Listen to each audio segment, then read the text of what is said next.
Welcome to Burlap Teachers. Enjoy the video. You start by confirming you have the correct shards and space. Open your inventory and the Store Shards tab. Once done, identify only way items. They're limited and cost specific shard types, so prioritize what you want. Make sure to free slots by selling duplicates or moving items to storage to avoid accidental loss.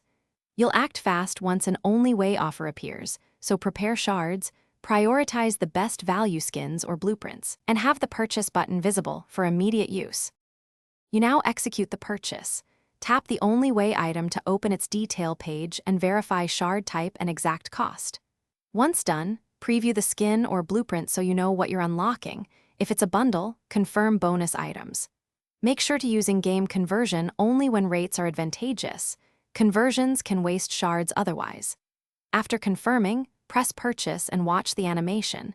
The item transfers to your inventory immediately, so check the slot and equip or craft as needed. You finish by equipping or crafting the only way item immediately so it's ready for matches. This prevents accidental expiration or misplacement. If the transaction fails, don't panic. First check server status and your shard balance to see if deduction occurred. Once done, review recent transactions and account logs. If shards were taken yet the item is missing, gather the transaction ID and open support. Provide screenshots and timestamps, and keep playing while support verifies. Most resolves occur within 1 to 2 days. Thanks for watching. Consider subscribing if this video helped you.